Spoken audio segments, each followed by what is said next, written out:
थोड्या दिवसापूर्वी झालेला आहे, तरी पण त्याच्यावरती बाजू नाली नाही वगैरे काहीच नाही. बरं भाऊ, हे काम केलं त्यावेळेस नालीचं काही विशेष नाही. हे जे पाणी आहे सांड, हे जे ड्रेनेजचं पाणी साचलेलं आहे तुमच्या अंगावर पण पडतंय. दररोज इथूनच जाता का तुम्ही? हो, दररोजच जाणार. बरं, काय सांगाल प्रशासनाला, काय सांगणार आहे तुम्ही? प्रशासनाला एवढंच म्हणायचं, त्यावेळेस त्यांनी रोडचं बिल काढलं, त्यावेळेस नाल्या वगैरे बनवलं नाही, याच्यावरती लक्ष द्यायला पाहिजे होतं. बरं, काय नाव तुमचं?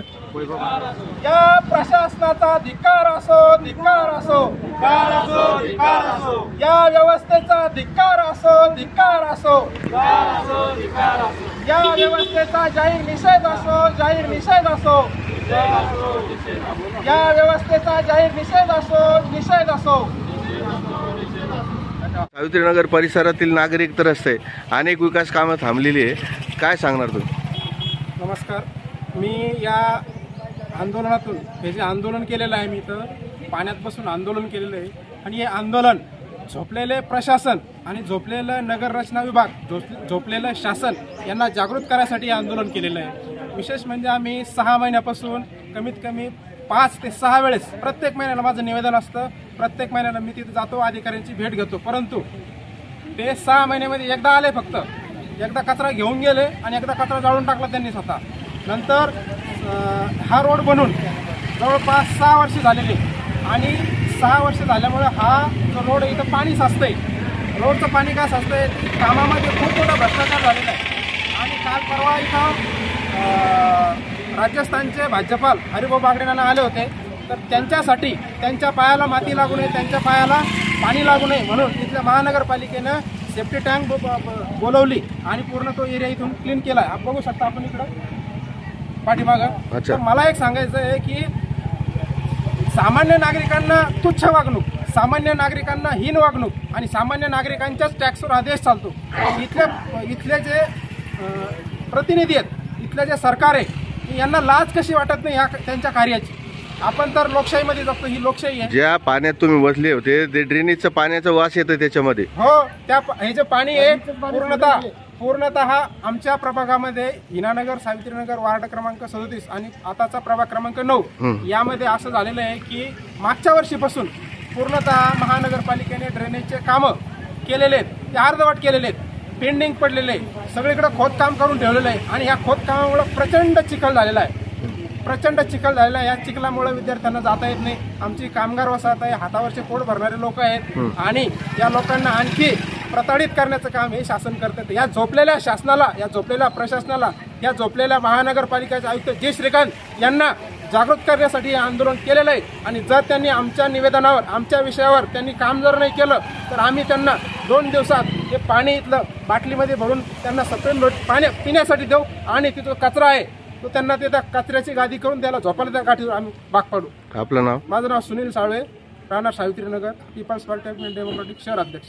तर बाकीचे जे गुणठेवारी एरिया आहेत, 118 ते 119 एरिया आपल्या या छत्रपती संभाजीनगरमध्ये आहेत, त्या पूर्ण एरियाची हीच अवस्था आहे जी आपण इथं आत्ता दाखवलेली आहे. आणि हे कधी होईल हे निव्वळ डोळे झाकपणानं काम चालू आहे प्रशासनाचे, सेंट्रल गव्हर्नमेंटपासून महाराष्ट्र शासन आणि महानगरपालिका हे काय काम करतात हे आतापर्यंत आम्हाला न उलगडलेलं कोडे वार आम्ही महिन्याला निवेदन आहेत आमचे. हे आंदोलन महानगरपालिका प्रशासन सुस्त आहे, त्याला जागृत करण्यासाठी पाण्यात बसून आंदोलन केलं का आपण?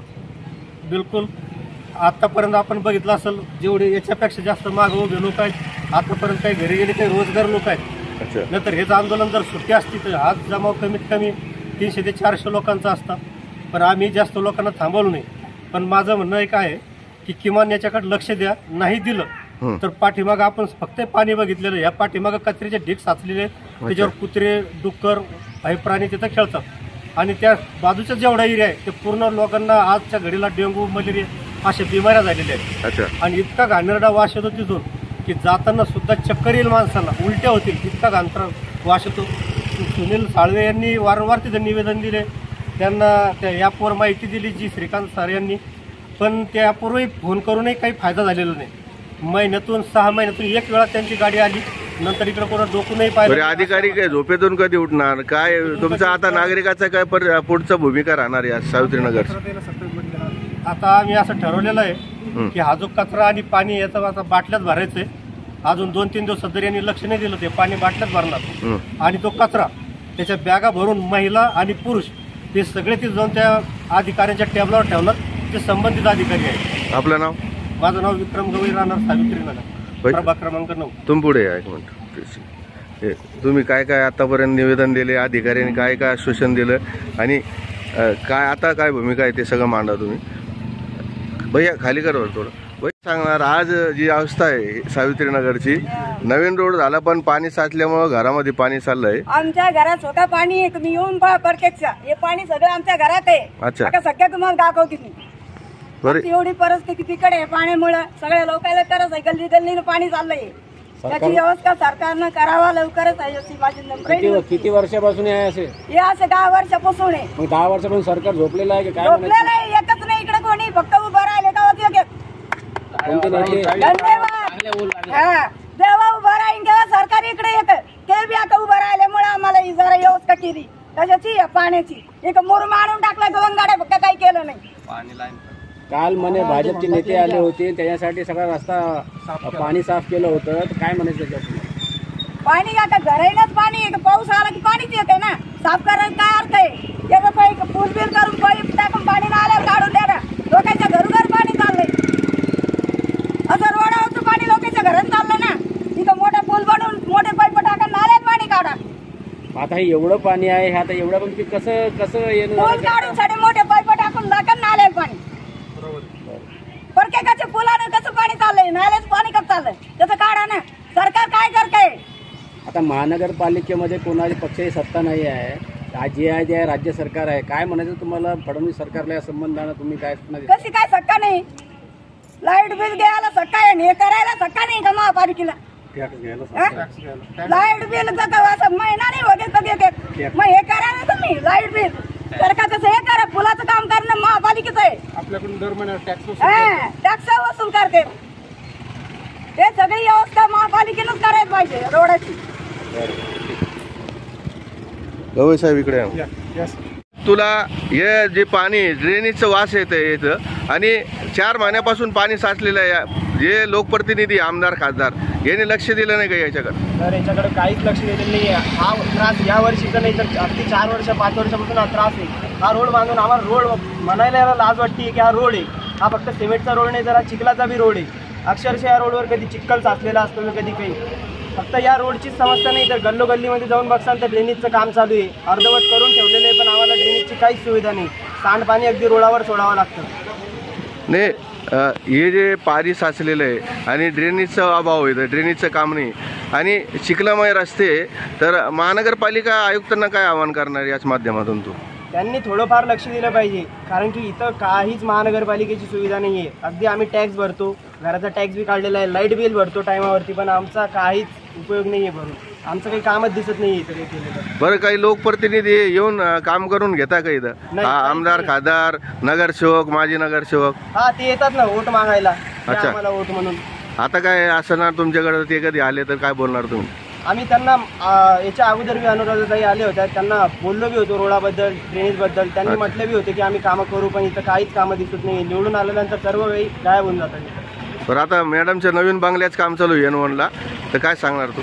नाही, बंगल्याचे कामं होतील ना सर. घराची कामं, आमच्या घराची कामं, आम्ही पत्र्याच्या घराकडे, आमची ती कामं नाही होती. अच्छा. नागरिकाला रोजगार नाही आहे, पाण्यात अगदी हे बघा आमची हालका आहे. हे फक्त आजचा नाही हा त्रास, हा रोजचा त्रास आहे. हे बघा हा इथं नाही तर गाडी निघायला अगदी 10 मिनिट 5 मिनिटचा टाइम जातोच असतो आमचा. आता बरं, काय नाव तुझं? कॉलेजला माझं नाव प्रथमेश आदमराय, राहणार सावित्रीनगर. बरं, कॉलेजला तू जाताना काय त्रास सहन करावा लागतो तुला? इथून आम्ही कॉलेजचे कपडे घालून जातो, आमच्या कपड्यावरती पाणी उडतं, अच्छा. कपडे घाण होतात. हा एका दिवसाचा नाही तर रोजचा प्रॉब्लेम आहे. 5 वर्षापासून अगदी आमची हे बघा बुट, चपला, आमची घातलेली पॅन्ट, हे एवढी पॅन्ट वर करून जावं लागते आम्हाला. हेच व्यवस्था आहे. बस एवढं काय नाही की हे पाण्याची व्यवस्था सुद्धा चांगली झाली पाहिजे, आमची ड्रेनेज लाईन चालू झाली पाहिजे. अच्छा. तुम्ही अनेक दिवसापासून ते ड्रेनेजचं पाणी आहे, ते वास येते त्याचं खराब, त्याच्यानंच जातात. प्रशासनाने काही दखल घेतली नाही अजूनपर्यंत. प्रशासनानं काही दखल घेतलेली नाही. मला असं वाटतं चांगल्याच प्रकारे झोप लागलेली. अच्छा. आणि त्यांची झोप पुरवण्यासाठी आम्हाला काहीतरी आंदोलन करावंच लागणार आहे.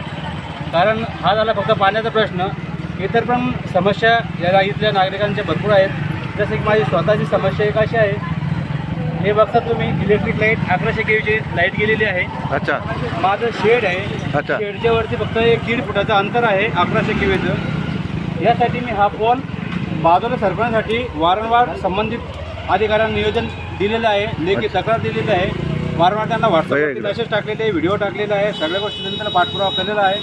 तरीसुद्धा त्यांनी अजूनपर्यंत कोणत्याही प्रकारची दखल घेतलेली नाही, कोणत्याही प्रकारची कार्यवाही त्याच्यावर अजून केलेली नाही आहे. तर आमचा हा सगळ्यात मोठा प्रश्न पाण्याचा आणि इथल्या सर्व सुविधांचा आहे, जे की इथल्या नागरिकांना मिळत नाही. जर या सुविधा इथल्या नागरिकांना काही दिवसात मिळाल्या नाही तर आम्ही सर्व जनता आंदोलन करून संबंधित अधिकाऱ्यांवरती मोर्चे काढणार. बरं, तुम्ही एवढ्या पावसामध्ये सावित्रीनगरमध्ये पाणी होतं त्यावेळेस अधिकाऱ्याला काही तक्रार वगैरे केलेली आहे? बऱ्याच वेळेस आम्ही निवेदन दिलेले आहेत, संबंधित अधिकाऱ्यांना निवेदन दिलेले आहे, परंतु अद्यापर्यंत अजूनही त्याच्यावरती काही कोणत्याही प्रकारची कार्यवाही झालेली नाही. तर महानगरपालिका काय आयुक्ताला काय आहे तुम्ही सांगणार याच माध्यमातून? महानगरपालिकेच्या आयुक्तांना आम्ही हेच सांगणार आहे की ज्याप्रमाणे तुम्ही रोडचे रुंदीकरण करतायत, फक्त रुंदीकरण केले, अजूनपर्यंत कोणत्याही प्रकार त्याच्यावरती कार्यवाही सुरू केलेली नाही, रोड रुंदीकरण चालू केलेलं नाही आहे, फक्त लोकांचे घरं तोडून टाकलेले आहे. तेवढंच तुम्ही करू शकता. बाकी लोकांचे जे समस्या आहेत त्या समस्यांचे निवारण तुम्ही करू शकणार नाही, हे आम्हाला अद्यापर्यंत कळालेलं आहे. आणि त्यासाठीच आम्ही हा मोर्चा काढणार, तुमची झोप उडवण्यासाठी हा मोर्चा आम्ही काढणार आहे. आपलं नाव? सरदार सिंग गुलाबसिंग चव्हाण, राहणार सावित्रीनगर, चिकलठाणा.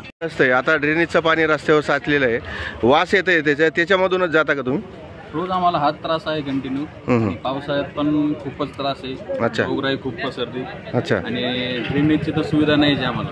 आता भविष्यात ड्रेनेज करणार म्हणतात, पण ते पण रोड फोडून करणार म्हणतात. अच्छा. पुन्हा रोड फोडणार, पुन्हा रोडचा त्रास होणार, म्हणजे कंटिन्यू आम्हाला या समस्याला बळी पडाच लागणार आहे. बरं, किती दिवसापासून पाणी साचतंय? हे कंटिन्यू दरवर्षीच आहे आम्हाला. वरती 5-6 वर्षापासून कंटिन्यूच आहे. आमदार खासदाराकडे काही मदत मागितली की तुम्ही? मदत गण मागितली, पण आता कोणी येतच नाही आमच्यापर्यंत. अच्छा. मतदानापुरतं येतात, बस चालल्या जातात सर्व. आपलं नाव? संदीप डोळे. सांगणार आज जी अवस्था आहे सावित्रीनगरची, नवीन रोड झाला पण पाणी साचल्यामुळे घरामध्ये पाणी चाललंय. आमच्या घरात स्वतः पाणी आहे, तुम्ही येऊन पहा प्रत्यक्ष. हे पाणी सगळं आमच्या घरात आहे. अच्छा. आता सगळ्या तुम्हाला दाखवते. बरं, एवढी परिस्थिती तिकडे आहे पाण्यामुळे सगळे लोक